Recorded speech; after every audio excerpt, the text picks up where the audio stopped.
You're listening to NGSC Sports Radio.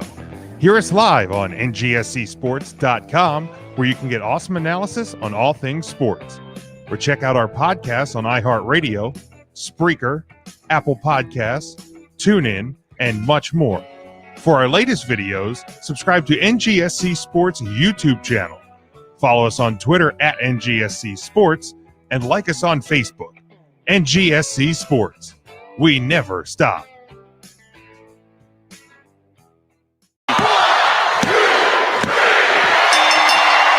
You know who I am, but you don't know why I'm here. Ding dong. Hello? Everybody three count. 1, 2, 3. 1, 2, 3.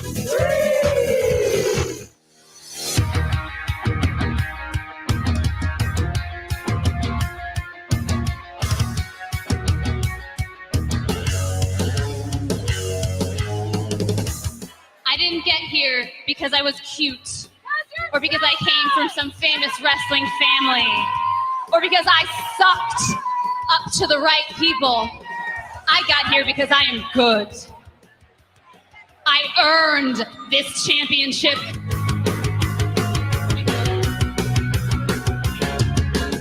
Frustrated into the goddamn workforce! This is bullshit! Brett made a very, very selfish decision.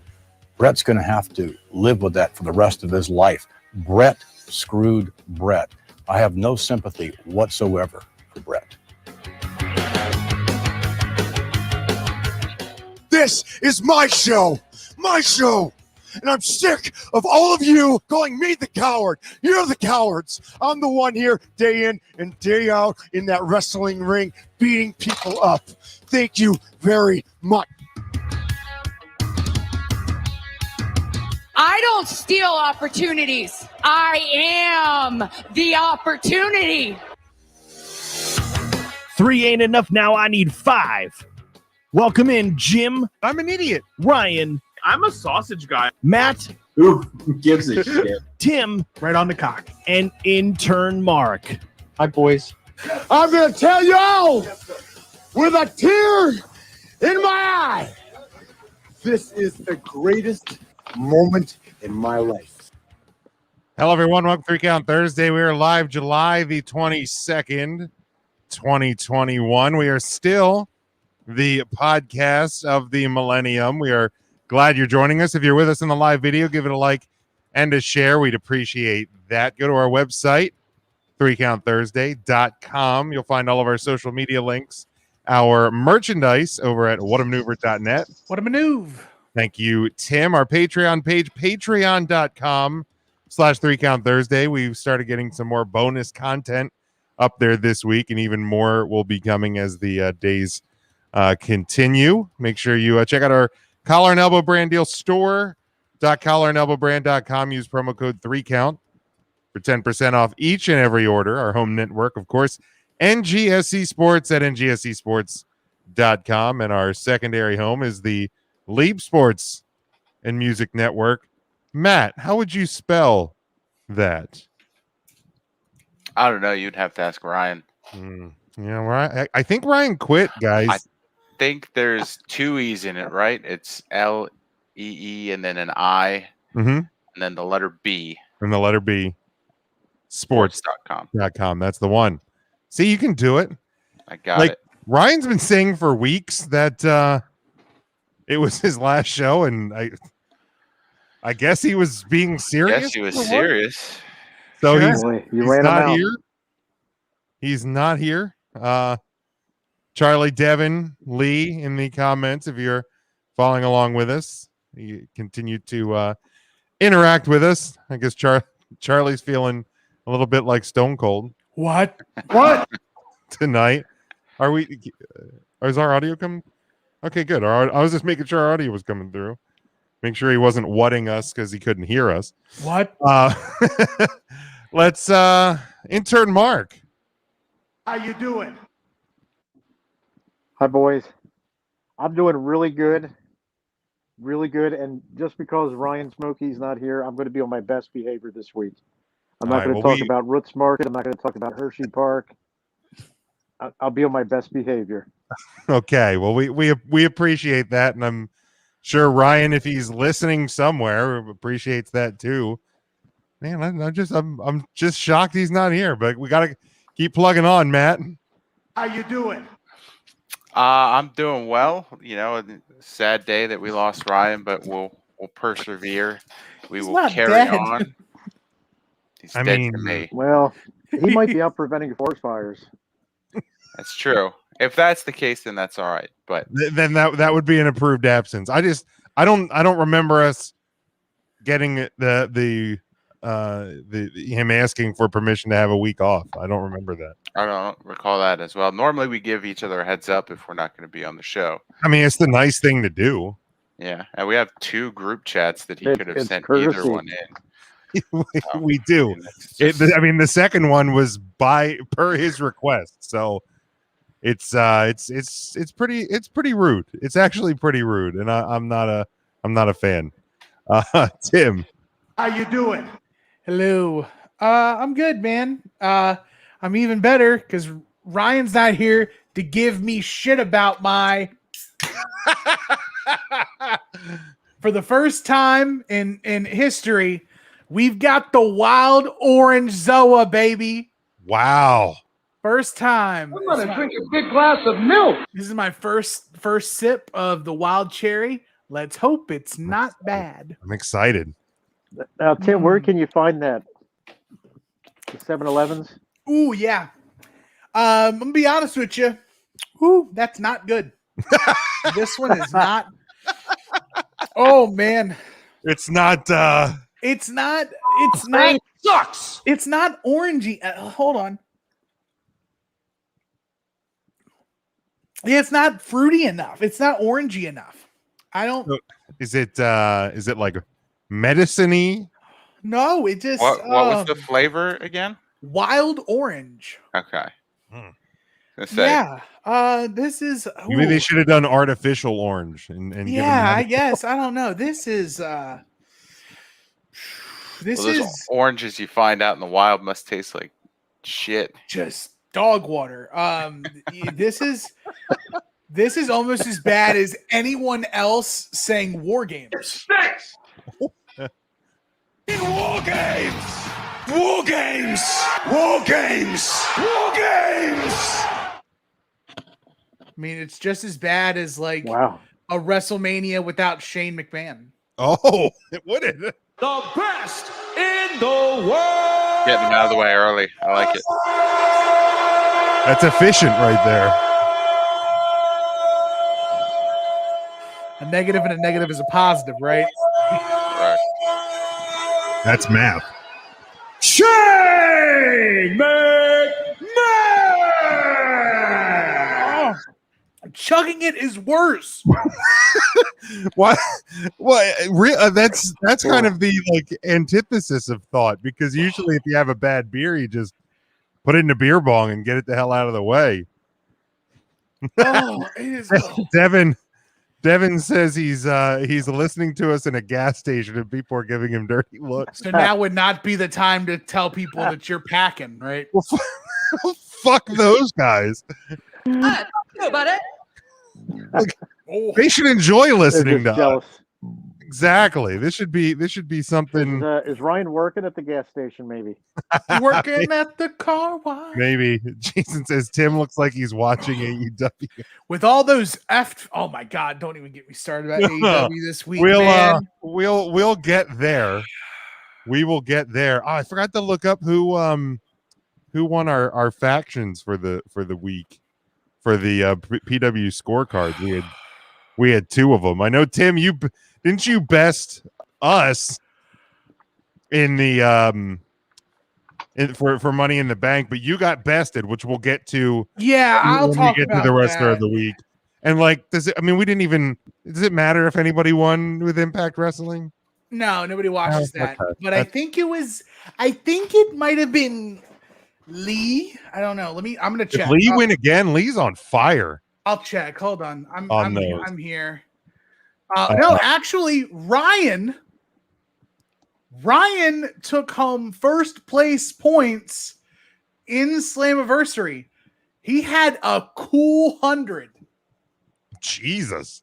Yeah, I'll a be 100, a 100 out of what was the max total? 100 out of 184. That's Look pretty at him good. go. Yeah, Jeez. My that's finger real can good go for inside. impact. My finger can go inside. There he is. Yeah. I'm gonna have to make a separate soundboard just for Ryan drops because they're growing, folks. It's big. It's enormous. My finger can go inside. He was invited to come. I'm a soft guy. I'm so mad. What are you mad about? Or do we want to wait? Do we want to wait? Let's go through on this day. Okay. And then Let's do that. I'm doing well. I'm currently drinking a Nimble Giant. I'm working my way through some other ones. But we're gonna have a good night here. Charlie said it's almost like Ryan's here. But yeah, let's go to this. If it'll play. There we go. We're looking, of course, at July the 22nd in pro wrestling history. We actually have a bunch of birthdays today. David Von Erich, born in 1958. The Heartbreak Kid, Shawn Michaels, was born in 1965. Fandango and Kenny King, both born in 1981. Akira Tozawa, born in 1985. And Thunder Rosa, the newest official roster member of All Elite Wrestling, born in 1986. On this day, 1996, and this week of the Monday Night War, WCW Monday Nitro won over WWF Monday Night Raw 2.6 to 2.2 in the ratings. In the main event of Raw, WWF Intercontinental Champion Ahmed Johnson and WWF Champion Shawn Michaels defeated the WWF Tag Team Champions, the Smoking Guns, by disqualification. The Guns, of course, retained the title.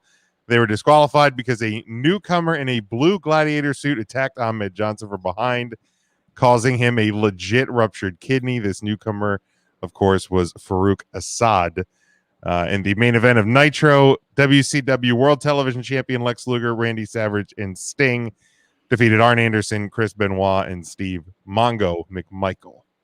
On this day, 2001, WWF holds their Invasion pay-per-view from the Gund Arena in Cleveland, Ohio, in front of 17,019 fans with a buy rate of 770,000. It was the first pay-per-view to feature the ongoing Invasion storyline. The show featured one match on Sunday Night Heat, 10 main card matches, and in the main event, the WCW-ECW coalition of Booker T, Bubba Ray Dudley, Diamond Dallas Page, Devon Dudley, and Rhino, with Shane McMahon, Stephanie McMahon Helmsley, and Paul Heyman, defeated Team WWF, which was Chris Jericho, Kane, Kurt Angle, Stone Cold Steve Austin, and The Undertaker, who had Vince McMahon in their corner. And the board is reloading.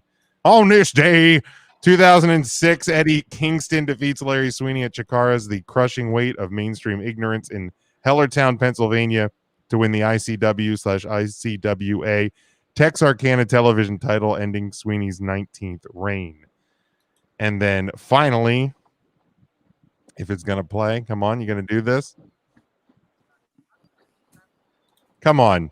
On this day. Thank you, Tim. In 2007, WWE holds their 4th annual and 18th overall Great American Bash pay-per-view from the HP Pavilion in San Jose, California. San Jose, California, of 13,034 fans with a buy rate of 229,000. The show featured one dark match, 9 main card matches, and in the main event, John Cena defeated Bobby Lashley to retain the WWE Championship. Those were the events that occurred.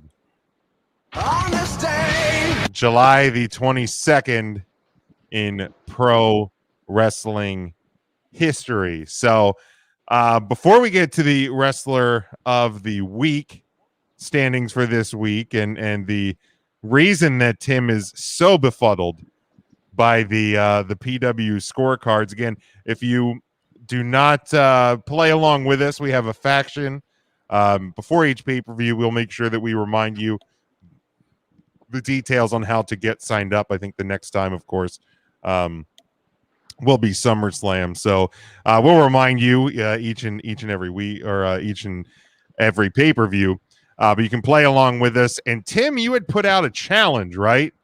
A few weeks back. A challenge, yes. What exactly was the challenge? The challenge was that if you beat me in the pro wrestling scorecard, that you would get the opportunity to pick my wrestler of the week, my wrestlers of the week for that week. And unfortunately, pride goeth before a fall. Not because I lost, because I'm gonna be honest. I'm gonna be honest to Rodney. I'm gonna be honest to Lee. Y'all didn't beat me. I beat me. And here's why. I thought I was going to outthink the room. Okay. And I picked against my heart, and I picked Seth Rollins to win Money in the Bank, even though I knew it was going to be Big E. If I had picked Big E, I would have had Seth Rollins be the person who last touched the briefcase, which would have increased my total from 6 total points to 19. From 16 to 19. From six to 19 points. 6 to 19. Okay. Which would have put me 1 point behind Rodney. Now, mind you, 1 point. And then if literally I got any other one-off thing right, I would have had this in the bag. But instead,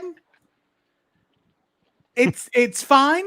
I know now to not outthink the room, but I will say this for the rest of you boys. I got 6 total points on both Money in the Bank matches. I had a 0 for the women. And how did I do better than each of you? 0.0. How? Rodney says he had a 0 for a score one of the matches. Look, I don't know about anybody else that filled them out. I'm always terrible at these things. So that's my excuse. I'm just bad at it, I guess. Yeah, I don't think I've ever actually been good, just because I don't really pick the exact thing that I think is going to happen. I usually pick what I want to happen. Charlie says a bunch of malarkey. Timmy said, look at the field. It was either Riddle or Biggie. Everyone was there for bumps. Look, so here's you can why. try and justify it at all. WWE has outthought themselves many a time with the Money in the Bank, especially if you're going into it, because here was my mindset. It's their first night back on pay-per-view with a large crowd. Seth's in Money in the Bank. Seth wins Money in the Bank. The story with Edge is that Edge has not had his one-on-one matchup with Roman Reigns. Seth wins the briefcase. He cashes in, interrupts Edge, because I knew we were getting to Seth Rollins and Edge. I knew that from SmackDown. I thought we were going to get there because Seth was going to keep Edge from a one-on-one match. Instead, Seth interfered in the Edge match, and we got there that way. Gotcha. Okay. So it was me overthinking and putting it in a different light. I don't want to call malarkey, but I'm telling you this right now. Just like at the workplace where you have that sign on the board that says days since last incident, we ripped that off. It's back at 0. And y'all ain't beating me again. Lee said he didn't even know there was a challenge. Well, now you know, Lee. You know. If you can beat Tim in the future, you'll get it. Charles, that belt ain't coming off Roman for a while. I mean, I tend to agree, but again, I'm going to prognosticate and say that Tim will not be naming his wrestlers of the week after SummerSlam either. Ouch. I think someone in the Wow. field That's a is now challenge. going to be motivated and take him down. Good. No one was. That's right. No one thrown off the roof this year. So God bless. Is there is there any match in particular from Money in the Bank that anybody wants to talk about? I would like to talk about Bobby Lashley and Kofi Kingston. Yeah, I think I would like to talk about that match too, because I feel like that was a very polarizing match with wrestling fans. Like I know some of our friends over at Take Three, Mike and Joe, not a fan of the way that match went down. I think Ernest was a fan. I think Ernest gets it, at least in my opinion. Ernest gets it. Mike and Joe do not. But Tim, since you brought it up first, go ahead. What do you want to talk about with Mr. Lashley and Mr. Kingston? Well, first of all, Devin needs to sit down because I beat him. I beat you. So you can't sit here. You can't sit here and say I need to shut up because I got my ass whipped. If I got my ass whipped, you got what? Dead. You got snapshored out of here. Like somebody, if I just got beat up, you got dusted. All right. I think that the matchup with Bobby Lashley and Kofi Kingston was exactly the medicine that Bob needed. Bob to set himself up as being a credible champion opposite Roman Reigns. Kobe. Thank you. A credible champion to be taken down by Goldberg. Not happening. Not happening. No. I'm not going to put a number on that not happening. I'm scared. No, I'm right there with you, Tim. Like I get why people. I can understand why people are upset by what happened to Kofi, but like Kofi called Bob soft. Like SAWFT. Kofi kind of asked for what happened to him at Money in the Bank. You want to hit the breaking news sounder real quick? Yeah, let's hit that. Hit me with that. Devin has obviously slipped and fallen and busted his head at the gas station because he said he's gonna beat me at the Summerfest. Ain't no way, ain't no how. If he beats me for the Summerfest, I'm gonna send him the link to the StreamYard and he can take my spot. Look at that. He can come on. There is Jim, you got a number on there for what the percentage chance he's got to beat me at the Summerfest. And I think it goes a little something like this. 0.0. 0.0% chance that Mr. Big Dick Devin's gonna beat me for the Summerfest. He might beat me in a big dick contest, but he ain't gonna beat me in something that matters. It's big. It's enormous. We will ban you. He's having a sausage guy. Summer slammed out. Summer slammed out. Man, Devin, it's a bold claim, buddy. It's a bold claim. But yeah, not once has he beaten me at any of these scorecards, and he thinks that this is SummerSlam is going to be the day. Hey, the first time for anything. Yeah, it sure is. I thought it was I beat him at Slammiversary. I beat him in Hell in a Cell. I beat him at Money in the Bank. That is 3-4-3, Devin. Some would call that a winning streak. Ooh. But yeah, dude, this is what Lashley needed. Yes. Kofi called him out. Lashley answered. You know, this is the Lashley we had around the start. So what necessarily is the critique of the match? I don't have a critique. No, I'm saying that Jim said it was polarizing. So what?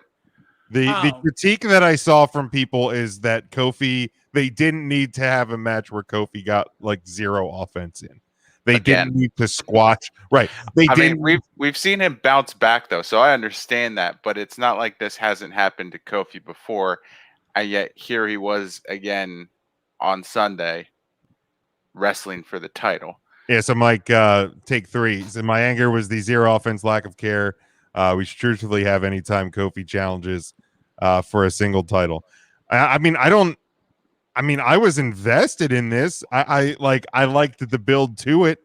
And there was even part of me that was, that was up until the Monday before Money in the Bank. I thought, maybe there's a chance that Kofi comes out on top here. And then when I saw Bobby when I saw Bobby trash the MVP, was the MVP lounge set in the final moments of the Thunderdome, I thought Kofi's in trouble, man. Like this, you woke the beast. And you mean it's not getting better as it gets flatter and warmer? You'd think. Amazing how that works. You know what? Also, a beer doesn't get better when you leave it open and just sitting. Yeah, I know. I don't. Whether it was intentional or not, I think there was a point where Kofi had broken out of the Hurt Lock. So whether he got no offense or not, I don't think it wasn't like a Brock Lesnar level squash. But I don't think this hurts Kofi. I can compare this to a Brock Lesnar match. Brock did this with Kofi at Beast in the East. Yep. Brock did this to John Cena, and nobody said anything about John Cena being the worst for wear. That's true.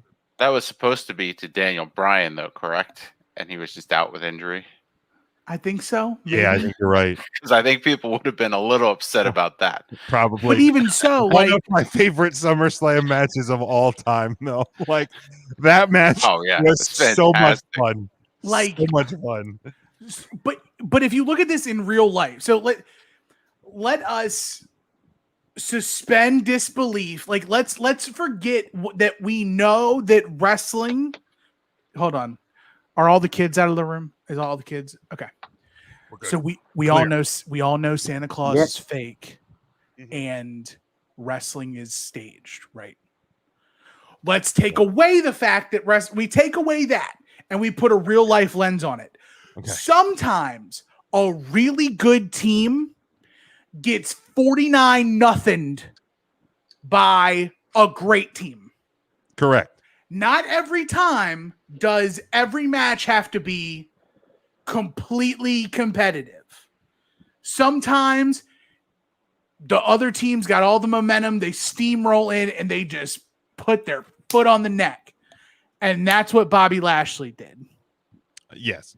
Bobby Lashley held Kofi down.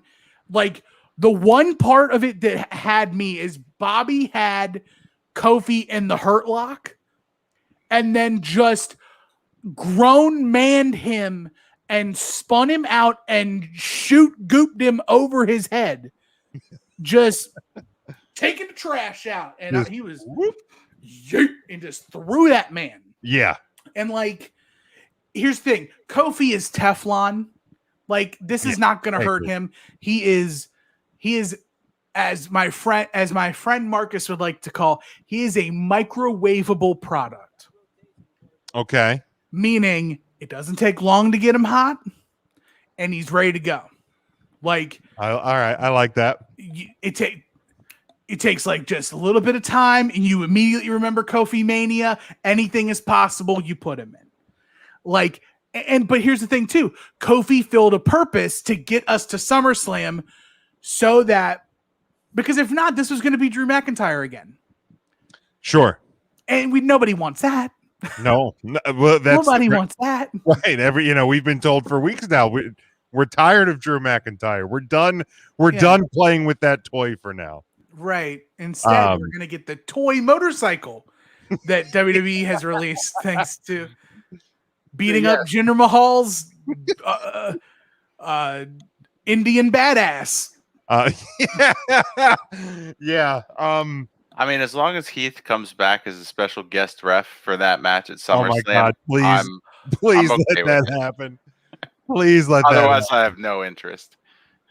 I'm super bummed. Like I thought maybe there was a chance they were going to bring Tony Chimmel back to announce Edge because it was like big match in front of crowds, and Right. that didn't happen either. So I guess we're just destined to to be bummed out. Let's see. Mike here says now he goes back tag division, not to be seen in anything meaningful till January. I mean, it'll remain to be seen. I mean, because if anything, right now, I still think that the New Day are just as relevant in this the Raw World Title division than before. Goldberg is but just a spot. He is there to get his ass beat by Lashley at SummerSlam. Title holder until the Rumble. Bobby Lashley. No. Watch your mouth, man. There's no Don't way. do it. I'm speaking it into existence just because I want to hear Jim walk it back on the Monday after and say, here's the deal. I understand. You know, it's not all bad. No. WWE has a plan, and the plan is in No, 55-year-old Bill Goldberg. If their plan Look, is you for can that be mad if you gray, want. bulgy mass that used to be Bill Goldberg, I get he's still muscular, but Jesus, I'm done. If he wins that fucking title, I will not find the flowers in that field. I will not.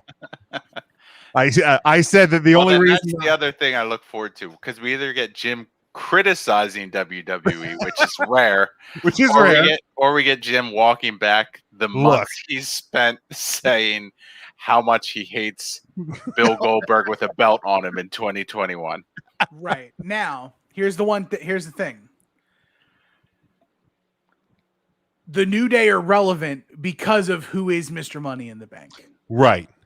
And I think Roman Reigns' dance card is pretty full until WrestleMania. I'd say so, especially think- from some of the rumors that came out today. Yeah, about who's scheduled to be in Brooklyn. Somebody who might be in for Brooklyn SummerSlam. on Survivor Series, correct? Survivor Series, yeah. So I don't think Big. Do we think we see like a brand switch and Big E comes over to And avenge? reunites with the New Day because Bobby Lashley has already jacked up his little buddy Xavier. Bobby! He jacked up his buddy Kofi. There's one left, and that's the big brother E. Yep. And E's got all the momentum. And that would be a fantastic match to see Lashley, who's been booked as a monster for so long, against someone that the WWE universe has wanted to see hoist the title for so long. Right. Like you, as strong as you make Bobby and mind you, in my head, Big E beats Roman. Like in my head, he cashes in on the head of the table. It would be great. And he takes the Universal Championship. That's fine too. Yeah. But that doesn't look like the direction they're going. Exactly. Right? So I have to go contrary to that thought and see the other story that's being told with the New Day and Bobby Lashley. If that's the case, then it does have to be not a squash match, but almost similar to what Drew did to Goldberg. Like it has to be Goldberg maybe gets a spear off and then Lashley just destroys. Yeah, it's got to be, like 4 minutes or less, something like that. Yeah. I mean, for Goldberg's health too. I mean, that's I gonna was be going to say, I don't know. It's gonna be a long ass Goldberg rant can- at Allegiant can Stadium. go double-digit minutes in a match. Now hear me out though. What if at SummerSlam Goldberg does beat Bobby Lashley? Listen. The story's not horrible. It gets better. Big E has gone on record as to say his dream opponent is Goldberg. Big meaty man slapping me. What if he cashes in on Bill Goldberg? I mean, and loses and beats that man? Big meaty man slapping me. Like, yeah. Big E for champ. I don't care what it is. I guess if the end result is would be a Big E cash in. Yeah, I just don't. I would hate that Bill Goldberg gets another fucking title reign, even if it's 10 seconds. But if the end result is Big E as champion, then I'm fine. Let's see, Mike also says if the Goldberg match is longer than this, it makes it worse because Goldberg got wrecked by Braun. Yeah, I think it does need to be a short match. Yeah, and because the Lashley Kingston was 7:35, I don't think Goldberg Lashley will be that long. I really don't. Right. I'd say under 5 minutes. I think you can easily see a match like Goldberg versus Goldberg Brock from 33. I don't even know if I remember that. It was like I blacked out. It was there were just gallons of sweat. On yeah, sweat. Like Goldberg runs in, spear. They roll to the outside. Brock gets speared through the barricade. They go in, jackhammer, 1-2 kick out, and then I think Goldberg goes for another spear. Brock reverses, F5, 1-2 kick out, F5, 1-2 3. Yeah, I think that's the match. Like, yeah, somebody's gonna go through a barricade. Somebody's getting speared like 3 times. I hope that they don't try to make Goldberg do a jackhammer to Lashley because he will break Lashley. Bobby Lashley is super agile. He would be able to avoid getting broken. He will be able to go up. And I think that's the hard part for the last couple of people who Goldberg has tried to jackhammer. Like Undertaker, really hard to go up. Braun, hard to go up. At Goldberg's age, it is hard to get up. Yes, that's I've heard. I mean, they got some chewables. Heard to go good with Moscow mules. Sassafras. Mike says it'll take 14 minutes to get to the ring. But after the bell rings, 6 minutes. Yeah. 20 minutes, 15 minutes. So we saw Roman's entrance in an arena on that. That's gonna be a long. I'm not saying 22 minutes. Take your time. I'm not saying it will be 22 minutes, but my 22-minute entrance from the Undertaker may actually manifest itself into Roman Reigns at SummerSlam this year. SummerSlam. Why coming out of this and tying it to Monday Night Raw when we saw Nikki Ash cash in the women's Money in the Bank. Excuse me, Nikki ASH. ASH, sorry, not Ash. Nikki ASH. What is WWE's fascination with just short-term Money in the Bank winners? Now, this was the 5th women's Money in the Bank winner.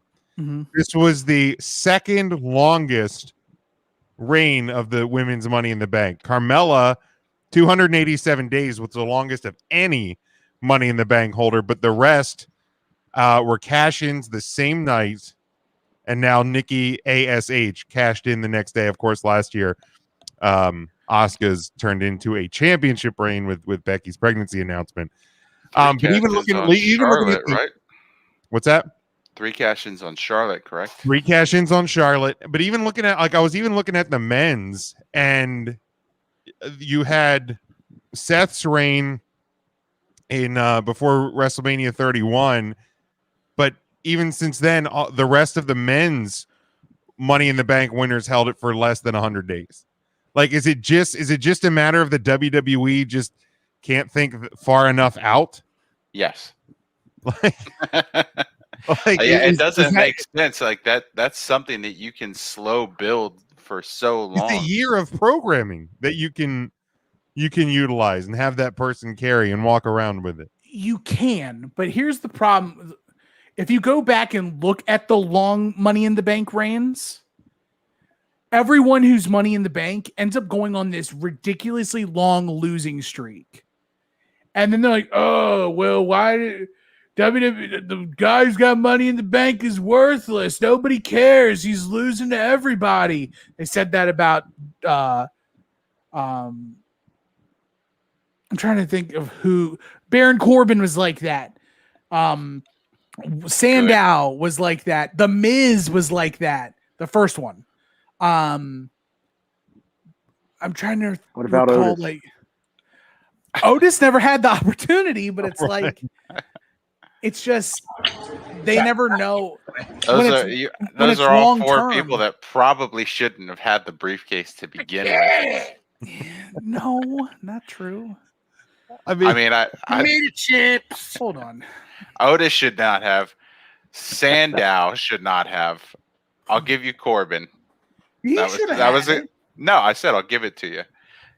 No, for Sandow.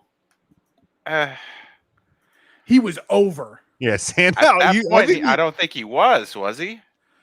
Yeah, that was Team Road Scholars.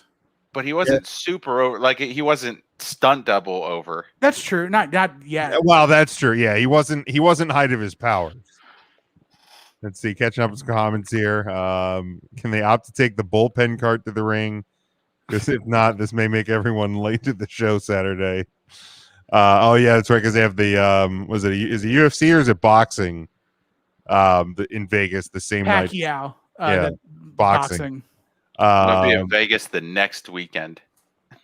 Thank God. I saw you post that. I was like, wait, are you going to SummerSlam and didn't tell us? No, I'm going to my cousin's wedding the week after all of that. I mean, it's good and bad at the same time. I wouldn't want to be there for all of that. Thoughts on Walter versus Dragunov at Takeover 36 the night after the Summerfest? I hate that I have to cover this for 2 podcasts. Mrs. Big Jim's happy. She was all upset. I'm sure she was. She was all upset. My sweet baby Huey. My sweet baby Huey's okay. He's going to be able to defend the title against Elijah Kadragaja. I told her that he got hurt, and she was very concerned, but she was happy to learn that he'll be back for Takeover 36. Let's see. Charlie says now he's happy the match isn't being called off. It's given the attention it deserves. Says don't mind the quick cash in, but I think they could have built a story of Charlotte being a bad and nasty villain, and Nikki is here to save the day. But the story, they had a story for it, and nobody's talking about it. Nikki beat both Charlotte and Rhea beat leading up to Money in the Bank. Right. Beat the clock challenges. Yeah. Right. So and Nikki couldn't win the title after after Nikki was next in line for whoever the winner was last month. So she becomes almost a superhero. Right. And now she's got superpowers, kinda. And the story with her is that she's been overlooked. She was overlooked in the Money in the Bank match. And while everyone else was preoccupied with each other, I thought that was a great way to finish that match. Nikki ASH climbs up, grabs the briefcase. Rhea and Charlotte are so caught up amongst themselves. Everybody's looking for Becky Lynch. Nikki ASH comes out and steals the money steals the title. Yeah. She's not going to be a long-term champion. No. She's going to drop that strap. ASAP. Probably in a triple threat. ASAP. ASAP. But so thoughts on this gimmick? Because I personally dig it. I think it's great. The only thing that baffles me about the gimmick is how they don't have merch yet, unless it was literally just it was that quickly thrown together. Because to me, you're back on the road, man. You need to have masks and capes and t-shirts like that. How long did it take them to have a Lily? Too long. Okay. It took too long, but I don't know if you knew this or not, Big Jim, but we're still in the middle of a pandemic. We can't just just turn stuff around anymore. We can't just make it so. Well, they got to. I mean, she's been a character for long enough that you should at least have something for her.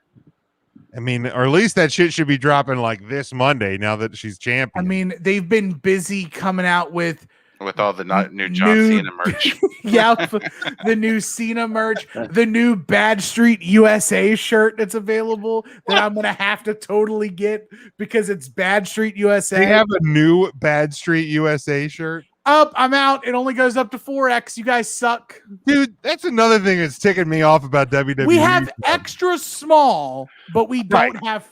Get the hell out of here. What I like person? how Tim says we're in the middle of a pandemic, and then you go on WWE Shop, and the first thing you see is all of John Cena's green merch. Like that. We're here talking about America's Moist Wanted. But we ain't got nothing for Nikki ASH. No, rewind to Monday Night Raw.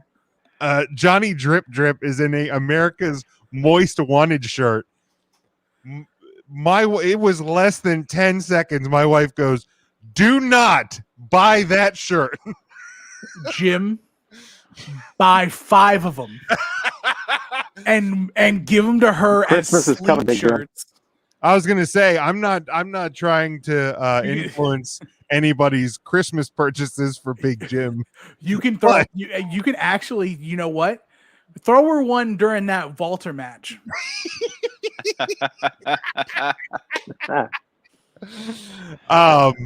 But every time they mention the drip stick, Johnny Drip Drip, or now Moist Wanted, she is just grossed out. She is like, that is disgusting. It's amazing. It's so funny. I love it. But Matt, I think at least out of the group, I know Ryan loves Nikki ASH. He does, yeah. So I think Mark, I don't know that you've really mentioned anything in our group text. Matt, I think you're the objection to this. It does nothing for me. I will say this. I understand the story behind it, and kudos to her for pitching that, getting it to take off, and elevating her status with that. It just I have always disliked the superhero gimmick in general in WWE just because I don't think it's necessary. Like, it's trying to combine things that should not be combined. There are some exceptions, sure. I thought the Stardust storyline was great for a while anyway. But he wasn't portrayed as like a superhero. Right. No abilities. To me, it's like we're already suspending belief with a lot of the stuff as we watch wrestling. We don't need to take it a step further with the superhero gimmick. So that's why it does nothing for me. But I do like Nikki Cross as a wrestler, and I'm happy to see her in this spot. I just wish it had been under other circumstances. Charlie says, I don't particularly care for the gear and the way the character was introduced, but I like what she's doing. Yeah, Mike, he didn't love Rosie. He was the shit superhero SHIT, baby. in training. There you go. Rodney says these kids love it, and that's certainly probably the demographic they're going for. Oh, absolutely. And that's fine. I mean, there's plenty of things that are made for kids that aren't going to go over with me, like the new Space Jam movie. I wish we had enough time to do like you and I need to do like a small podcast for like the Patreon. I'll say that's Patreon content because I hated how heavy-handed they made the whole LeBron is a bad dad. It was a little over the top. Oh my God, it was so bad. But yeah, so there are things I understand are geared more towards a younger audience, and that's fine. I'm not going to say that Nikki should drop the gimmick. She shouldn't, especially now because it's working for her. It's just I didn't like it from the start, and I don't see myself warming to it at this point. Going back, Tim, what is your heat with Walter and Ivan Drago or whatever he's wrestling? So my heat is with Walter. It's all with Walter. He does 0.0 for me. Like 0.0. I don't see the hype about big frumpy claymation Walter. Tim, but he chops people. You know who else chops people? Roderick Strong, Ric Flair, Charlotte Flair. Literally everyone when they get lost in the middle of a match. Oh, like what do I do? Hold on. Hit. Like, he chops people really hard. He power bombs people. He doesn't. He. I know. Just at the. I actually like. I like the music. He was really good. I mean, come on, it's good. Walter's a wrestler doesn't do anything for me either, but I do enjoy the theme. The theme is great, but I see when I hear that music, I hear someone else. Because Jim, do you ever play that music as an indie fan? Yeah. Go ahead. What's that? Did you ever play on the piano? Did you ever play that music when you entered the bedroom at night? Oh yeah, busting in. Right. I just walk in my trench coat and my BVDs. No, you're wearing three things. You're wearing four things. Excuse me. You're wearing a trench coat, your BVDs, a fresh pair of socks, and the America's Moist Wanted shirt. Busting in. What she's not going to know is I'm going to sneak one of the Amazon devices into the bedroom and put it on max volume and then tell her to play the Imperium theme. Right. And then I'm going to kick the door in. Just off the hinge. Just and off the hinge. So, Charlie, I understand that he's a monster in Britain, like Progress Wrestling and ICW. Like, I get that. But also, I'm not the biggest fan of the British style. Like, if you look at all of my takes of wrestlers, the only ones that I've actually been high on is Pete Dunne and Tyler Bate. Okay. Everyone else I could take or leave.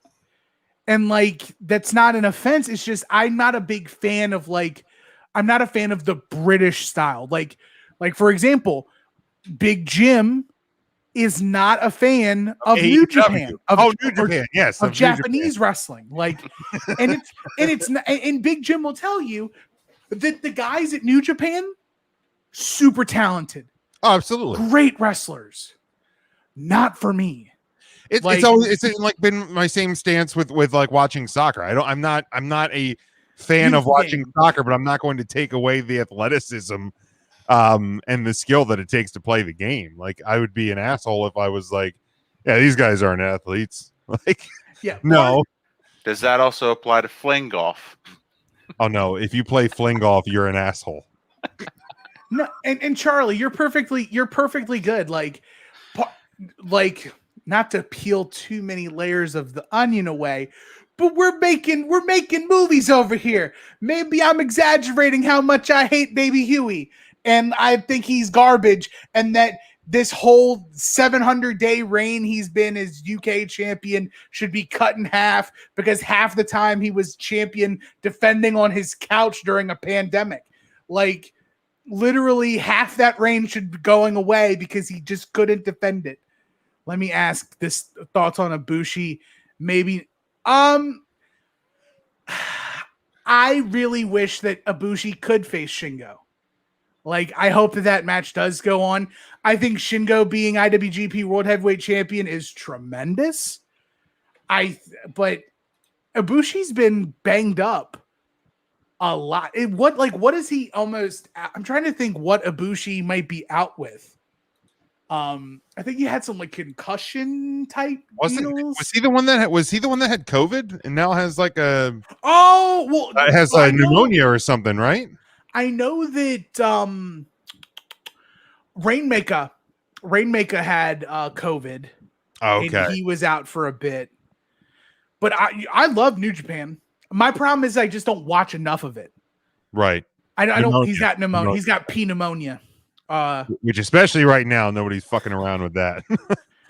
pneumonia is like one of those low key, really important things that you like shouldn't get.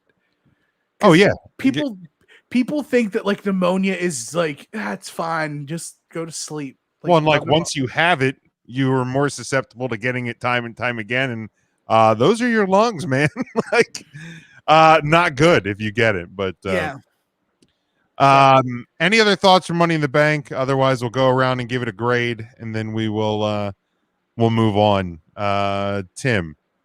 Other than the fact that I didn't know how much I missed John Cena until he came back, nothing. Like John Cena coming back was. Are you sure about that? Oh my God! Like how? I mean, that was it. Made up. Like honestly, John Cena returning made up for a really bad finish for the Universal title match. Okay. I didn't dig the finish at all for the Universal title. It was a lot. It was a lot. It was a lot. Yeah. Yeah. I agree. All in all, though, solid B for Money in the Bank. It was a hard reset. What we got out of it is what we needed. We've got the future lined up in Big E. For most parts, the people who won are the people who should have won, and I can't go wrong. I can't be mad at that. Matt. Yeah, I gave it a flat B as well. I thought it started very slow and then finished very strong, and a great pop to end the night. So, good overall pay-per-view. Intern Mark. I think last week I gave it a B plus, and I'm going to stand by my B plus. I was entertained. I really enjoy seeing the fans back and hearing the fans. Mark. I will give. Hi, boys. I'll give the Peacock app a solid D. That's being generous. Oof. Dude, like.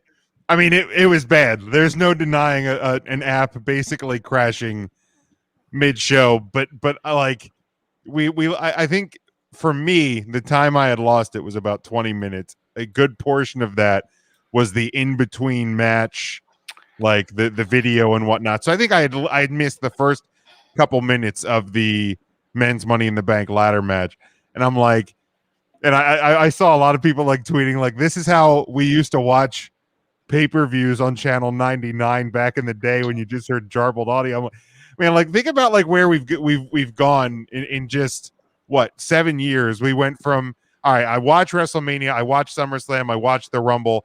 I'll try to like maybe stream most of the rest of the pay-per-views if I feel like it and can find it on illegalstream.tv or whatever the hell those sites are.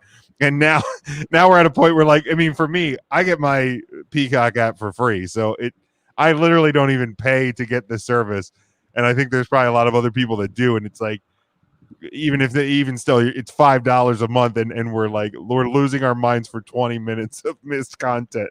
Like it's a wild shift in how far we've come as wrestling fans. I mean, obviously it's a non-preferred, but it was the first time that I've ever had any issues with Peacock since the switch for a live show. I had more issues with the network beforehand. So, Big Jim, with all that said, how high of an A did you give Money in the Bank? No, okay. So my grade for the show, based on my match grades, was a B. Oh, as I outlined on the Patreon, it's one of those weird shows, and it was bound to happen. Where like the feel of the show, especially because how it ended with Cena coming back and all of that, and like you could draw like a line just about in the middle of this thing of bad start, solid finish, and then the pop with Cena, like from match grade to like how it felt in like the moments after the pay-per-view. There was a very big, because like if I would have just went on feel, it would have been like probably like an A. But if you look at the show objectively with the matches, especially the early part of the show, I think B is a fair grade for Money in the Bank. Devin says B plus is great for Peacock. Dying is an F. Yes. Yeah. It was so great though to see the internet wrestling community on Twitter unify for once and just dunk on Peacock. It was sure did.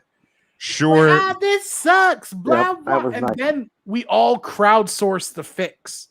Like we one did. person got the fix, and then everybody was like, restart your app, restart it. Just restart. And I'm like, like I posted, just restart the app, and then like I saw like people that I interact with fairly regularly saying we're still having issues, and I'm like, yo, just restart the thing, man. It's gonna be fine. But yeah, kill. All right, let's pause real quick. Let's go to break. When we come back, we're gonna talk Wrestler of the Week. We have some other things. Stick with us here at 3 Count Thursday Live. Promotional consideration paid for by the following.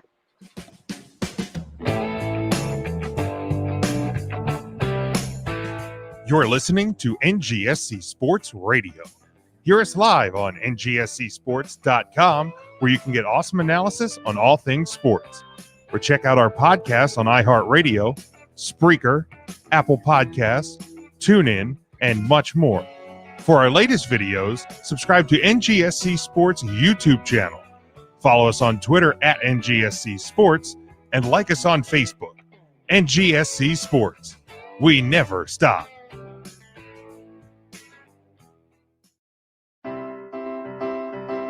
Are you looking for a place to listen to your favorite music and sports? Look no further. WLSN, the Lieb Sports and Music Network, is a web-based music and sports network. Our network was created to provide authentic, high-energy entertainment through live streaming to a national audience. We play popular music while hosting podcasts from all over the world. Curious? Check us out on the web at liebsports.com. That's LEEIB sports.com. Or find us on the TuneIn Radio app. Got Alexa? Just say, Alexa, play WLSN on TuneIn. WLSN is America's #1 blog-themed sports and music network.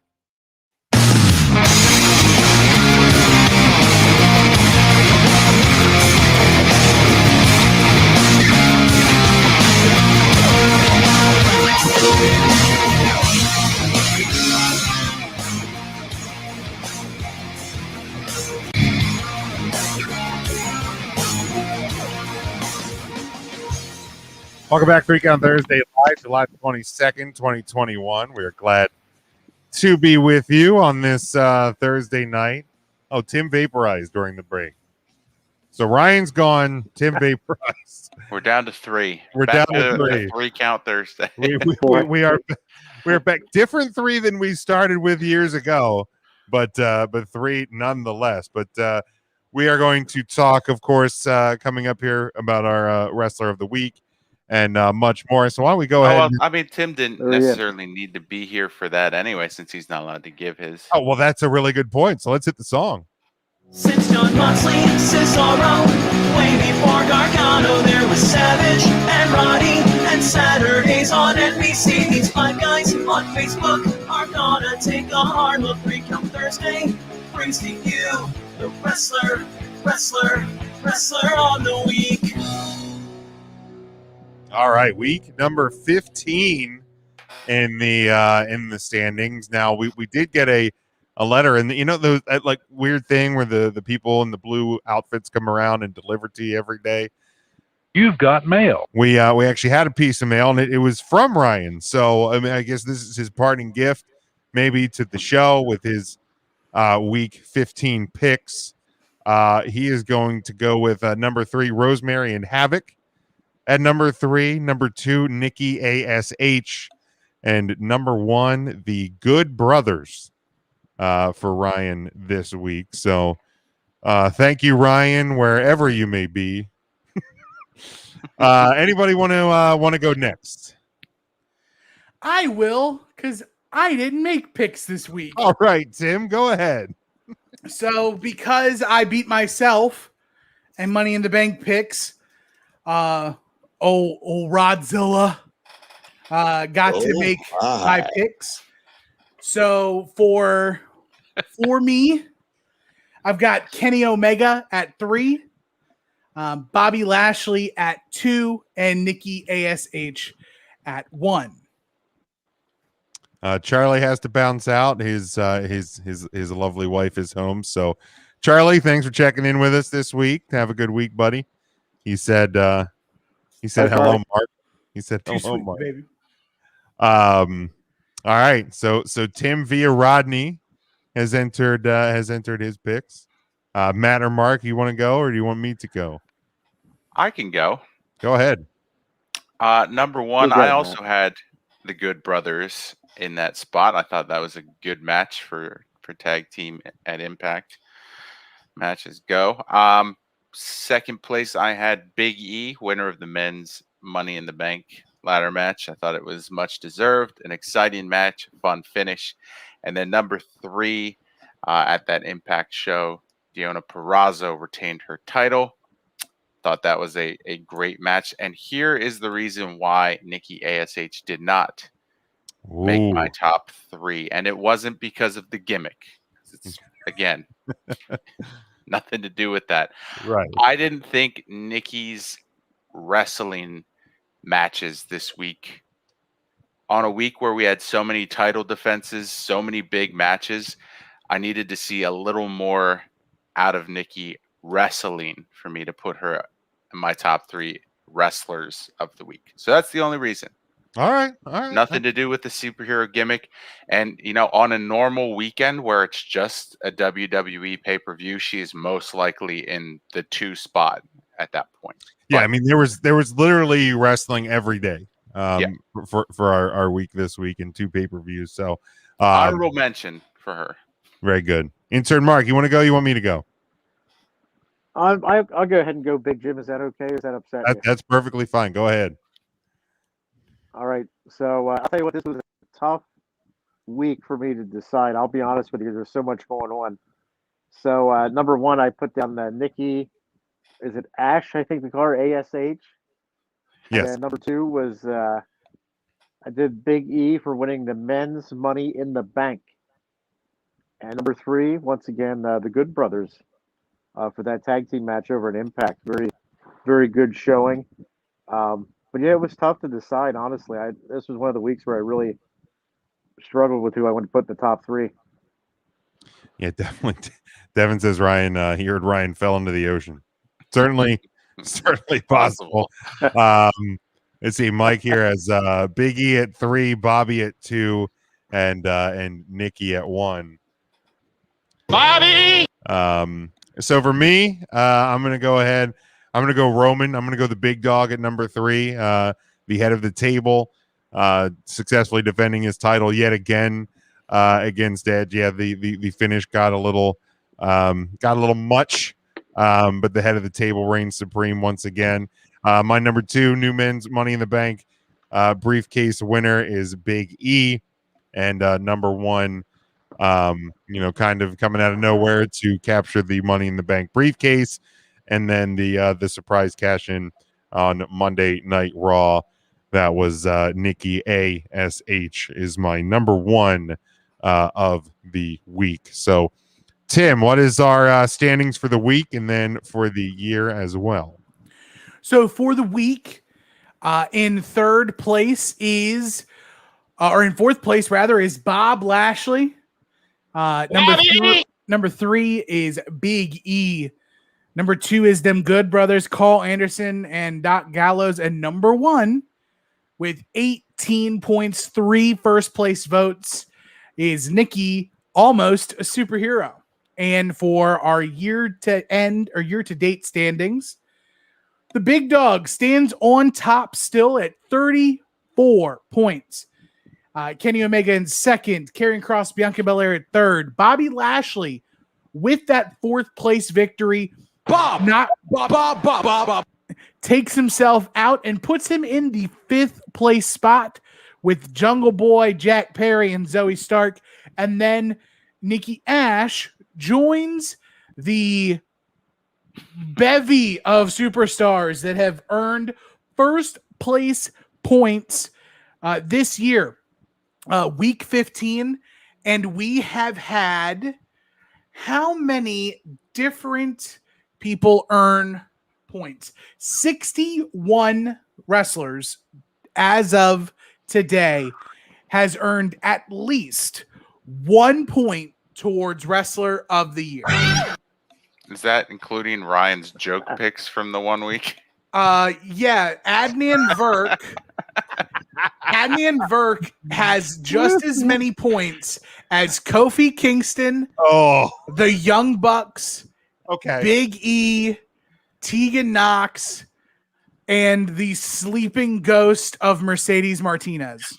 I think Adnan having as many as the Young Bucks is okay, but the rest of those are pretty. A motion to take a point away from Karrion Kross after Monday. Oh my God! No, actually, I would be happy to give Karrion Kross extra points for getting owned by Jeff Hardy. Like, why? Awesome. Don't care. Tim was just awesome. He was an undefeated monster for like a year in NXT, and then he loses on a schoolboy. And suck my dick. This guy lost so fast. Yes. Why am I Serves him right? That's Serves him why. right for not having Scarlett with him. Exactly. Like, oh my God. Like, that entrance is built for Monday Night Raw.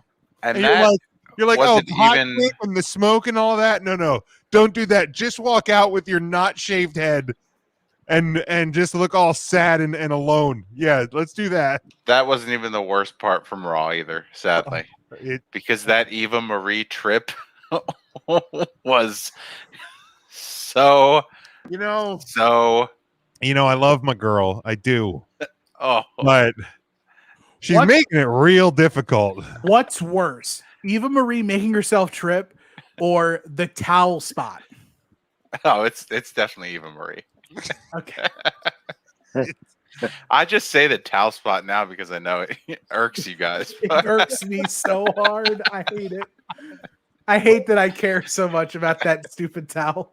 But man, her like tripping over her own foot.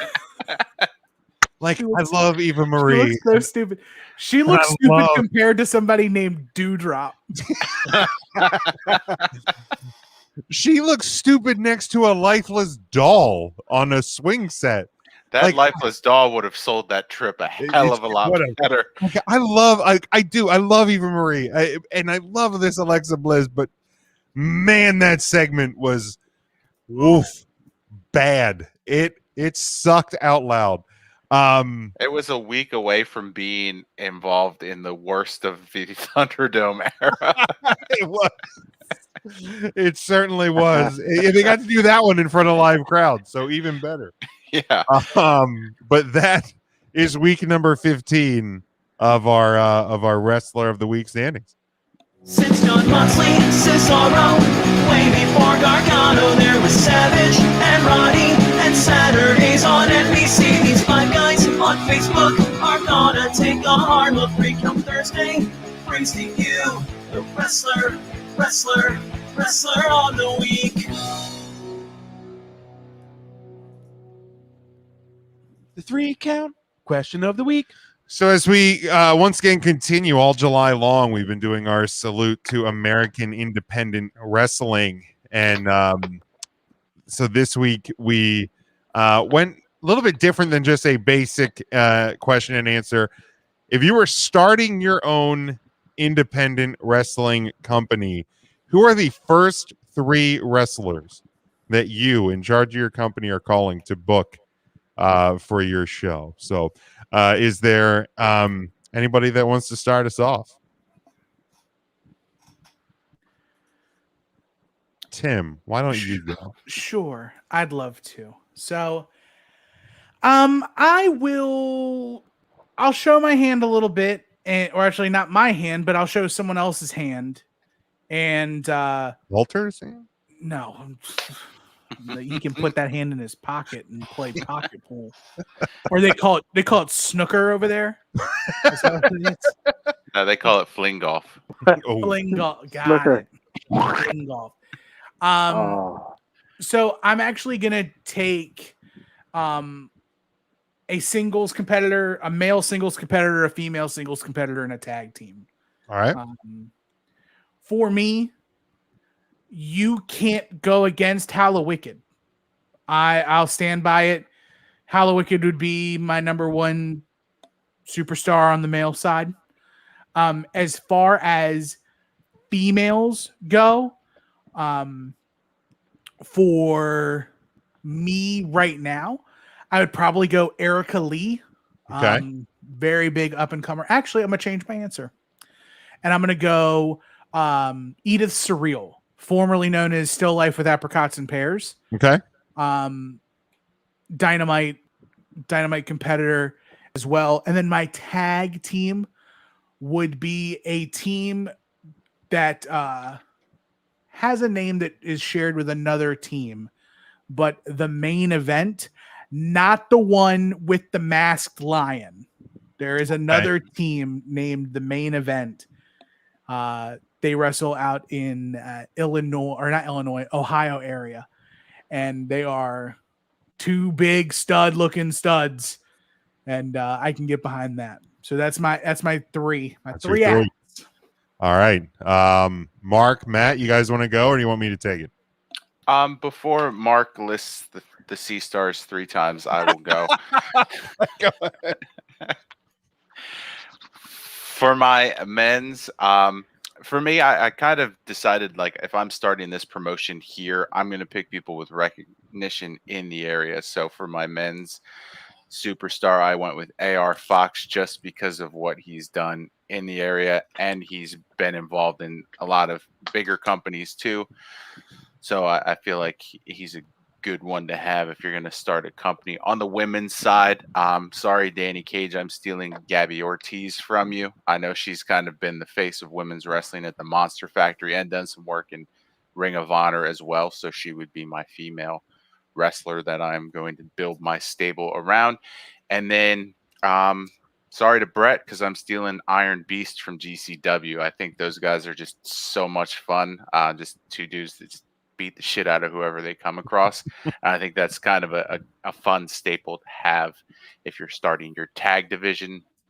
And as an honorable mention, I will say I would like to get the Kirks, Brandon and Casey Catal, involved in my promotion as well when we go more towards the death match and intergender type wrestling, which I would probably want to do with my promotion. Very good. Yeah, I'm actually going to jump in line in front of Mark so then he can just talk about the Sea Stars and I can mute him if I have to. My number one is probably the hottest guy that's on the independent scene right now. And I think Ryan, in one of our previous questions, had used him, and that's Danhausen. He's a guy that is probably going to get locked up somewhere before too long. So if I'm making that call today, I'm calling Danhausen. My number two is somebody that is still very good in the ring, can be used against just about anybody, male or female, but I think is also a valuable person in terms of being able to teach a lot of things, and that is LuFisto, to head off our my women's division. And my number three, if I'm starting a company, I'm going to look to a friend and somebody who is a big man. I'm wearing his shirt today. I'm going with the Boar. He's a big boy, and he's a good dude. He's a good brother. So if I'm making a call, I'm making a call to one of the good ones. So those are my three. Intern Mark, I guess, go ahead. Floor is yours. Well, I'll be darned. The ocean floor. Hey, thanks, boys. The ocean floor is all mine. I'm going to seize this moment. Oh, no. And I'm going to mute myself just in case I blurt out a swear. Take it easy. It's going to be all right. So, for female, Jim, like you, I went with LuFisto. All right. As my female wrestler, LuFisto. And for the male talent, I had to think about this one, but I went with someone who we know has wrestled here locally, and I went with the Neon One, the Neon Ninja Facade, because he's very exciting. The kids love him. The kids love that Neon. They love it. And boy, this was tough. I was trying to think of a tag team, like an exciting tag team that really make a splash, like a new wrestling promotion. So I reached for, not to the sky, I reached to the depths of the ocean for the stars. And that would be the Sea Stars. And I know Tim probably wants me to clam up about them, but I don't know that I can. The Sea Stars, anytime you see them wrestle, It's a whale of a good time. Their opponents don't realize it, but they're in dangerous waters. It's just fantastic when the Sea Stars are around. Ridiculous. And I had an honorable mention for a female. That'd be Paula Mayfield, who was on the 90 Day Fiance. She was the from South America. She is now a professional No wrestler. idea who that is. She's in Florida, CCW in Florida. Paula Mayfield. Who? Paula Mayfield. Check her out. Who? CCW. Florida. Who? Paula. She married You're Russ. saying Flow Rida? He's I think Flo he's Rida. he'll be that's a future Hall of Famer, WWE Hall of Famer. Well, he's not yet, so Mark can Flo certainly book him to That's do. true. And they were in Florida this year and didn't even use him for the theme song to WrestleMania. So maybe Flo Rida Flo can, Rida is he going to jump ship to free agent? So he's going to Mark's. He can do the 50-50 raffle. Is Flo Rida That'd be perfect. is he going to be all elite as well? All Elite Scooby Doo. Because that does seem to be and somehow we made the transition to this topic using Flo Rida, but it was kind of a stretch. Kind of. Transition. We made it. It doesn't matter how we got there. We Clark Griswold told us that as long as you get to the destination, that's the important part. But AEW is certainly making a lot of a buzz. I don't, whether you want to call reports news or not, that's another story. But last night on Dynamite, some hard news that we do know is next week it will be Chris Jericho, the Painmaker, Chris Jericho, in a no DQ match against none other than Nick effing Gage. So R.I.P. Chris Jericho. It was nice knowing you, pal. The Painmaker. The Painmaker. Waking up with pain in your back, Jericho does not make you the Painmaker. So like that, the buzz yesterday, of course, talks of Daniel Bryan possibly signing, CM Punk possibly getting his name back in the ring there, but Nick Gage showing up on Dynamite, I don't know if anybody had that one on their radar. Pretty cool. I mean, you figured the what is it, the 5 Temptations of Jericho or whatever the fuck. Oh my God! I just labors remembered. the labors The labors of Jericho. That's right, because he's fat and he looks like he's going into labor. Well played by MGF on that one. He's constantly laboring in the ring. Dude, he was blown up big time. I believe there's a sound effect that goes, "It's a glandular problem." Do I still have that one? Yes. Stop it! Cut it out! I have a glandular problem. Yep. Now, folks, you'll notice labors. that the rumors are still rumors, and that Daniel and Punk have not signed yet because Jim referred to them as such and not Brian and Phil. Yeah, Brian and Phil are not there yet. But that's been obviously the biggest buzz of the last 24 36-ish hours, is that Brian Danielson reportedly has already reached an agreement with AEW. There was some reports yesterday from Fightful that CM Punk is kind of considering getting back in the water. I think there was one earlier today, maybe Ringside News. So that one, you really got to take it with a grain of salt. That deal with Punk and AEW is already a done deal. That's 2 big heavy hitters that Punk's been talked about for years. When's he coming back? Where's he coming back? Daniel Bryan possibly moving to AEW. What does that do for the dynamic in the wrestling world? Is that to me, that does feel fairly seismic, right? Not Punk. You don't think Punk is? I think Punk's return to the ring is big enough. Punk himself as a wrestler is probably not going to be big. It would be like Punk in UFC. It was a big draw until he had his first fight. Yeah. But I mean, Punk's he's on the wrong side of 40, but he is still younger than, like Styles and Cena. And Goldberg. And Goldberg. And Bill Goldberg. Bill Goldberg. Bill Goldberg. If anything, I feel like for Bryan Danielson, this is a huge thing, especially if Daniel is the gateway drug to get the Bellas. Do you really think that they would make that jump, though? Brie What would. else are they doing? Yeah. Well, good. They can have Brie. That's fine. But Brie and Nikki are a package deal. They generally are. They fit in great in the women's division. Even then, like, if they want to get back in, if AEW wants to continue to like look into the reality television gimmick with roads to the top, like they've got Brie and Nikki. Right, because I don't know. I mean, I think Total Bellas is done-ish. Yeah. That's too bad. Like Total Bellas. Ryan loved it. He did. I'm sad for Ryan. I think he was really upset when Ryan they had first the book.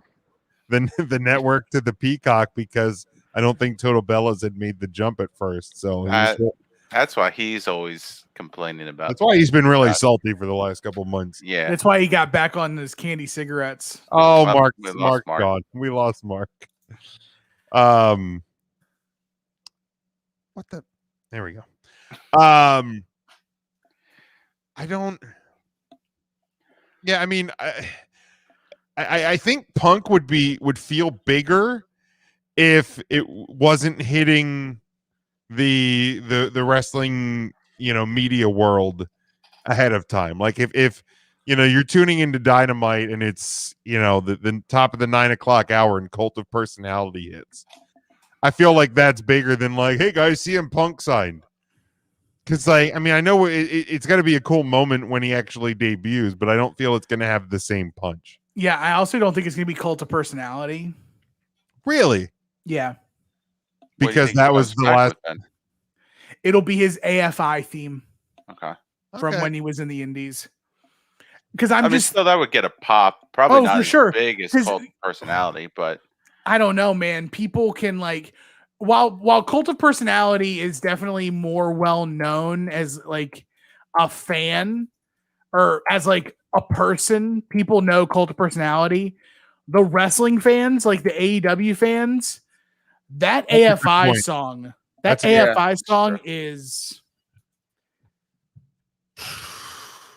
Yeah, I think that's a solid point because I think AEW fans are more tuned into that part of it, than the mainstream quote unquote fan. But I mean, if they want the bigger pop, then they probably would have to go with the more recognizable to the Universal Wrestling fan, which is COP. Yeah, I just think the moment will. I think not. The reports coming out now because it's like, okay, well, are we waiting until All Out? Are we waiting till after All Out? Are we going before All Out? Like Tony Khan has an announcement next week on Dynamite. Well, that's true. I thought it would be for some sort of show announcement, but maybe it. I bet you it's Bryan Danielson. Where is it? Where are they at next week? Seattle. No, I'm just kidding. Tacoma. I honestly don't even know where they're at next week. Are they back in Jacksonville? No, Jacksonville is homecoming is next weekend. Is August 4th, 2 weeks. 2 weeks, yeah. So yeah, I don't know. What if it's what if it is an announcement for an announcement? Wouldn't surprise me. Like, wouldn't shock me at this point. I'm going to announce that the newest AEW signee will be in attendance next week. Yeah, I don't know. Because Tony Khan has said numerous times he is not a on-screen character. Mm-hmm. So it has to be something big. You would hope, unless he's just ego stroking himself.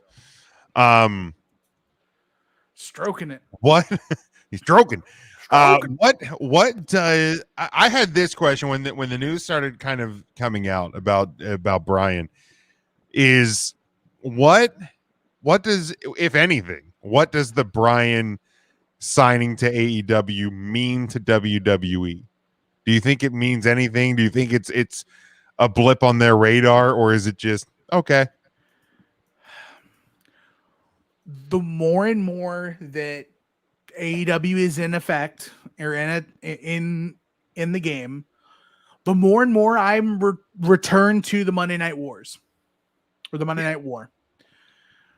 WWE loses Hogan, Luger, Savage, Diesel, Razor, 1-2-3 Kid,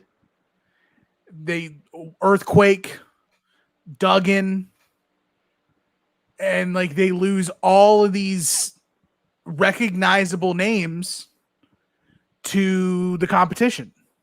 Mm-hmm. And then eventually, like WCW puts the boots to them for 83 weeks, famously. And eventually, they don't pull it out. But at the same time, nobody from like AEW is saying that these guys are from WWE. Like the outsiders were basically like, oh my God, these guys are from the other place. They're going to take us over and put us out of business. Right. Everybody who's come in from your big shows and your Mark Henrys and your Chavo Guerreros and your Andrade El Ídolos and your John Moxleys and your Pacs and your Codys, all of them, right? They're putting over how great AEW is. Right. It's not like where I've been, it's where I'm at. Right. And if they keep doing that, especially with Daniel Bryan, with this Forbidden Door crap. Well, I think the Bryan signing is so he could work in Japan and he can do things that WWE wasn't going to let him do. Right. Yeah. You know, as I kind of thought about it, this could possibly be one of the better things for WWE, I think. Because if we want to look back and we want to make a similar comparison to the Monday Night Wars, when you lost all of those guys that you named over to WCW, it forced you to look at the Rockies and the Austins and the Mick Foleys and all of these other guys that may not have gotten that look if Hogan and Savage and all of those guys remained in the WWE. If Brett didn't leave, if any number of things didn't occur, if Shawn didn't lose his smile and get hurt and have to go away.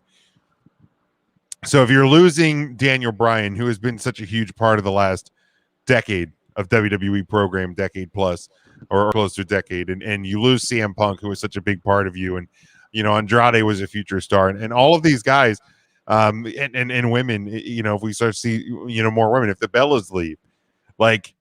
That's like a WWE entity. We can make jokes about the Bella twins and their in-ring work or whatever, and then but that's a WWE entity. That's something that I don't think a year ago we would have ever said. There's a possibility the Bellas go and work somewhere in another wrestling company. I don't think we'd ever seen that.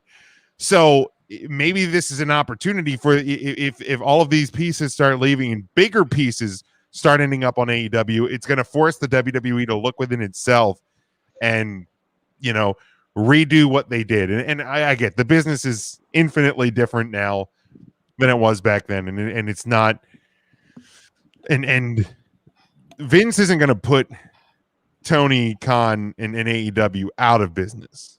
I think that whenever AEW isn't AEW anymore, if that ever happens, comes to a point where the cons go, nah, this isn't financially working for us anymore because they're business people. So if it's not financially working, that's when they pull the plug. I don't think Vince is going to put them out of business. I think the world's very much different. But I think this is a situation where if WWE, and to AEW's credit, I mean, I've been on record on the show and on Facebook posts that like I don't think AEW is going to do 1 million consistently. Well, they've done, and ratings are ratings. I'm not putting a lot of focus on them, but they've done them over 1 million the last 2 weeks. There's no reason to believe that this week will be any different or the following week will be any different. And the shows reflected. The shows have been great. They really have. This week, I think they did a 1.1 with a 4.4 share or something like that. Yeah, I mean, and when they're getting those views and putting on the quality of shows that they are, that's just going to increase. Like you're exactly. saying. So, and if I know SmackDown had to jump last week, Raw had to jump. And so the fans being back is helping everybody. So that's beneficial all around. But like if things don't start to shift and change and you start getting Punk and Brian and all of this, if there comes a point where, and I get different nights, but if AEW's number is higher than Raw's number, I think that's where Vince is going to become Vince. I think that's where things may shift a little bit there. Here's where the comparisons to the Monday Night War stop. The two of the three names that you mentioned that WWE pulled from to make stars were discarded WCW talents. Mick Foley, Stone Cold Steve Austin. Who are they going to get that is their Austin? They're discarded. Like AEW would have to lose somebody. Well, I mean, because who's the most underutilized non-WWE name in AEW? Could you think of one? Would have been Miro until the last couple of weeks. But he's a WWE guy. Oh, that's true. Yeah, underutilized non-WWE guy. I mean, there's got to be some. I mean, that roster is gigantic. I mean, it is, but but that's the thing is like, who would that top person be? It's not somebody who you would say would be Stone Cold Steve Austin. True. Let me look at their roster and see if I can pick someone. Yeah, like I would have said in a different time, Joey Janela. Yeah, but not anymore. I wouldn't pay to have Joey Janela on my roster. Well, and I think that's the thing too, is like AEW's roster is bloated. Like I think there's got to come a point where, financially speaking, again, businessman being a businessman, like that roster, there's got to be some trimming coming on that roster, and I think some of those early deals are probably coming due anyway. I mean, does it though? Does that roster need trimming? I mean, if I'm looking at the Wikipedia page, and that is a long list. They have a lot of wrestlers, and I'm not denying the cool factor of Impact superstars showing up on AEW and vice versa, and New Japan and stuff like that. But when you're utilizing other talent, there's plenty of talent on your roster that's not being used at the same time as well. You know what I mean? Like, right. So there's definitely a lot that could be utilized different, and maybe when Rampage comes though. And another thing too is like WWE isn't the spot that it was back in the day. Like there are maybe some people who aspire to still like one day I'll go to the WWE. But it's not like the destination like it was in the 90s for wrestlers. Like, oh, I got to make it to New York.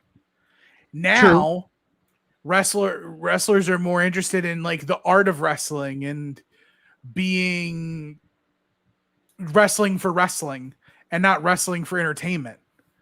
Like the whole Finn Balor argument from NXT where he was like, WWE is the movies and NXT is Broadway. AEW is a lot of Broadway. Like, there's some entertainment aspects. There's some sports entertainment that's there. Oh, I think they're very heavy on sports entertainment, and that's not a shot.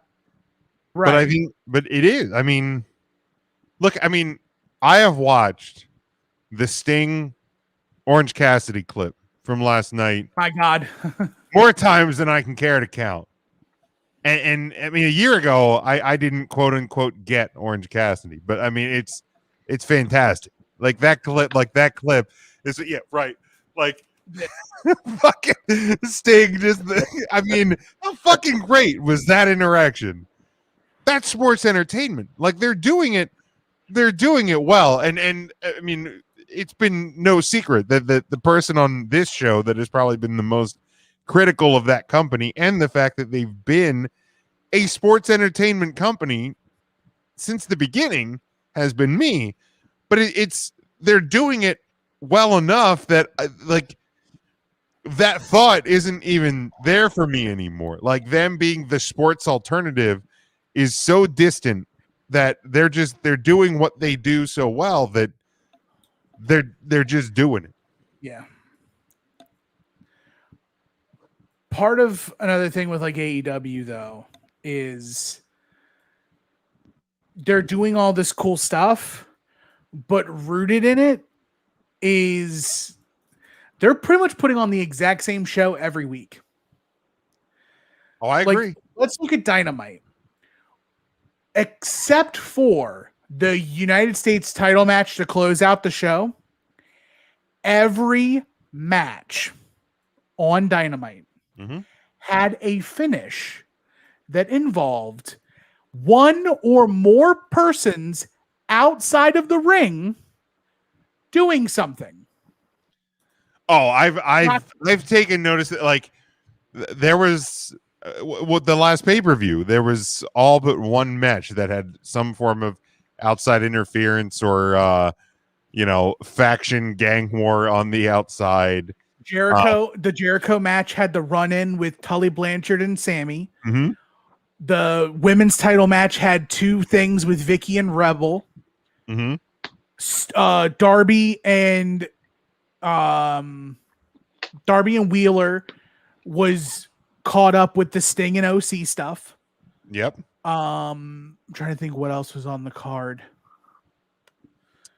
Orange Cassidy and the Blade had run in with the Bunny. Yep. Did Gallows and Anderson jumped in on the Gallows match? Yeah. So literally every match had except for the one that wasn't even for an AEW title. It's like there's no clean winners or losers, and like eventually you're going to keep doing that, and it's going to build to critical mass. Yes. And eventually you have to have clean winners and losers. Exactly. Yeah. But when? Right. And that's probably been my only or / biggest complaint is and I think it was somewhere around the middle of the show I tweeted out how every match on the show so far had some sort of like ring apron interference. So it's those sort of things that it probably need to be watched a little bit with them.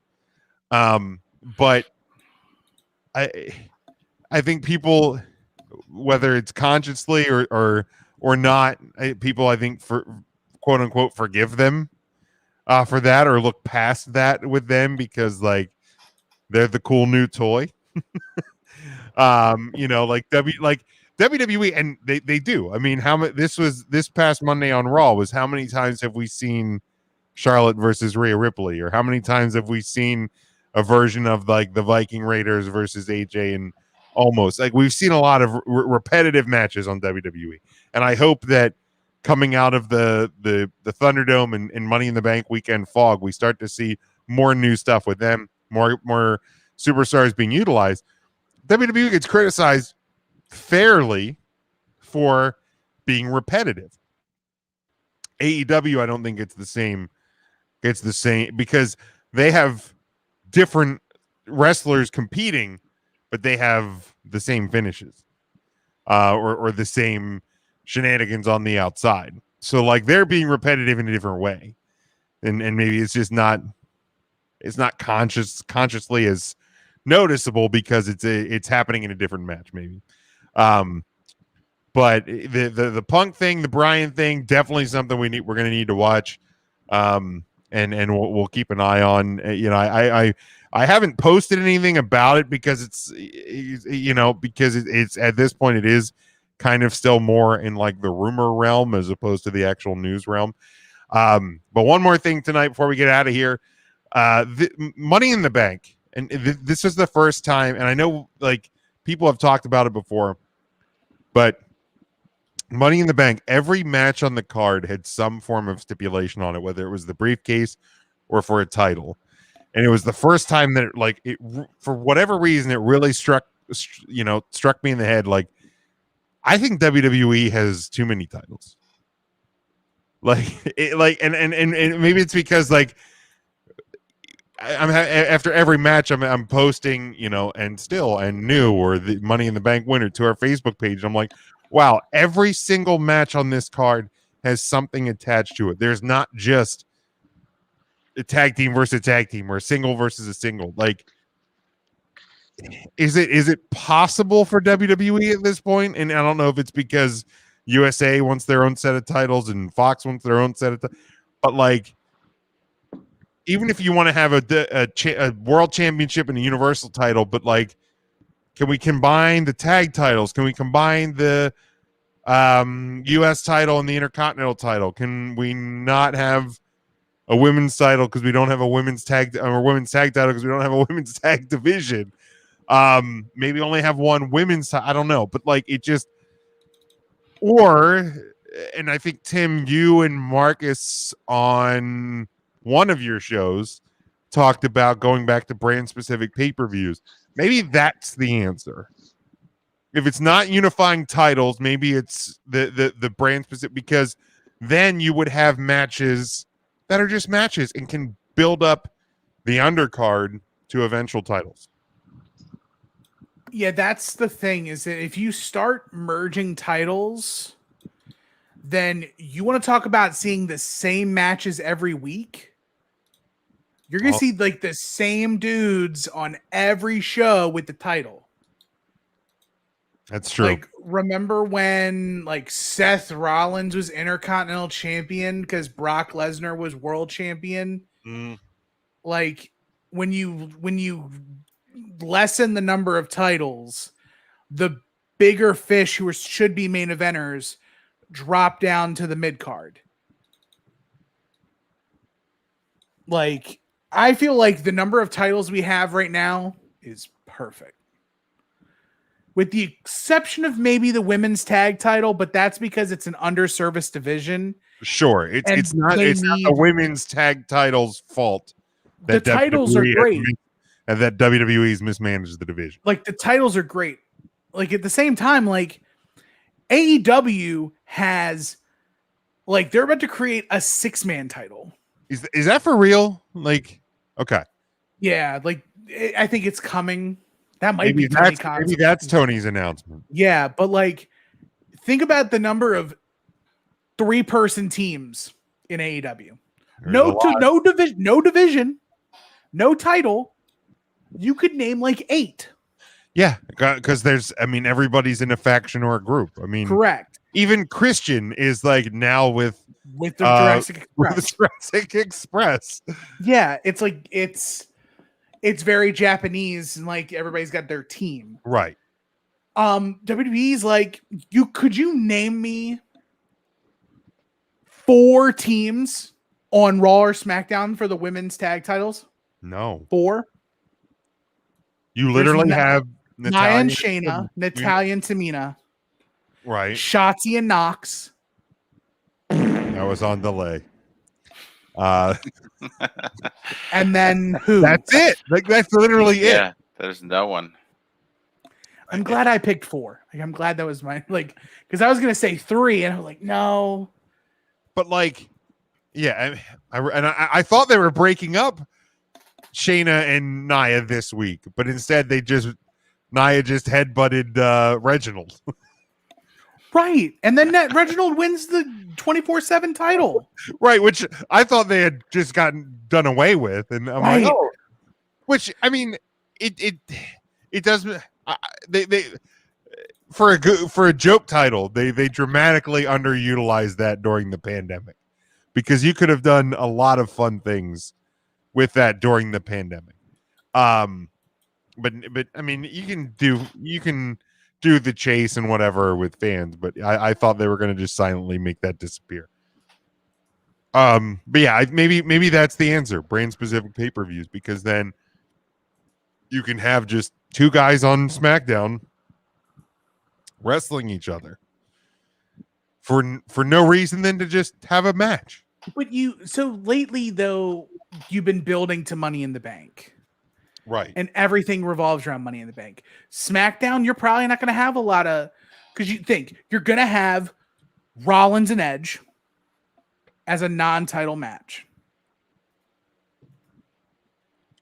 And SummerSlam is going to be huge. It's going to be 4 hours.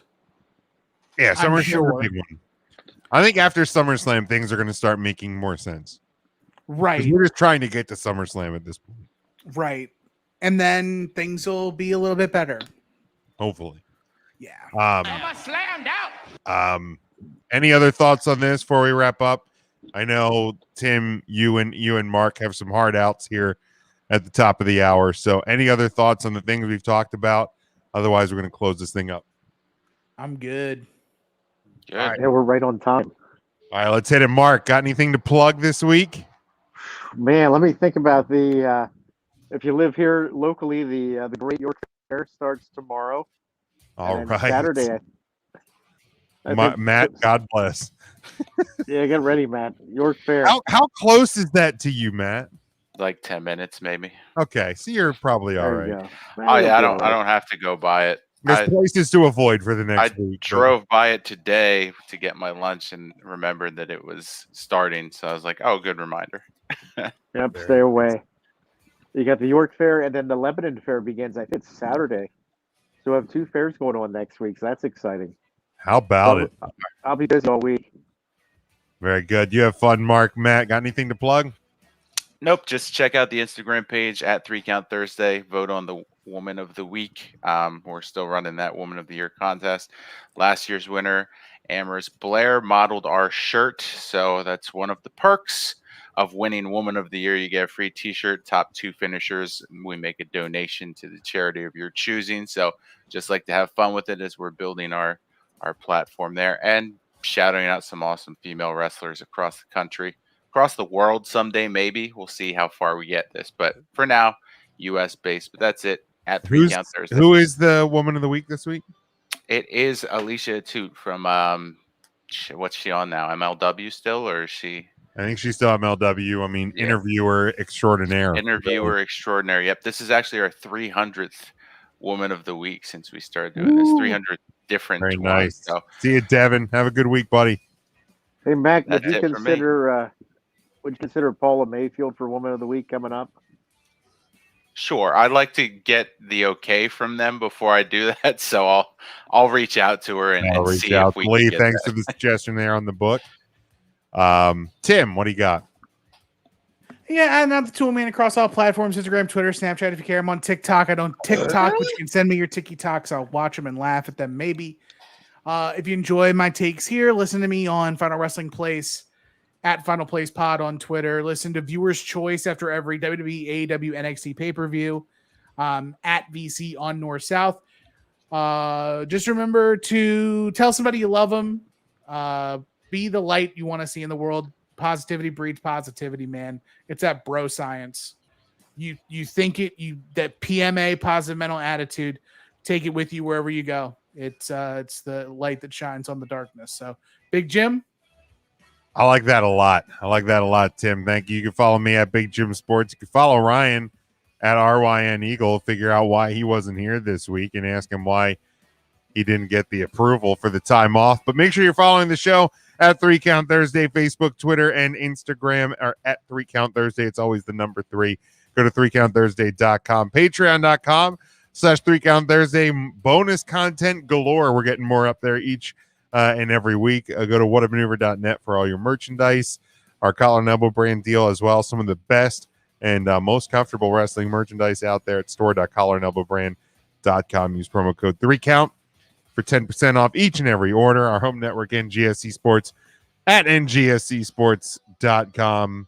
And our secondary home is the Lieb Sports and Music Network. And thank you, everyone, for listening and interacting with us tonight. And until next week, stay safe, stay smart, and as always, go for the pin.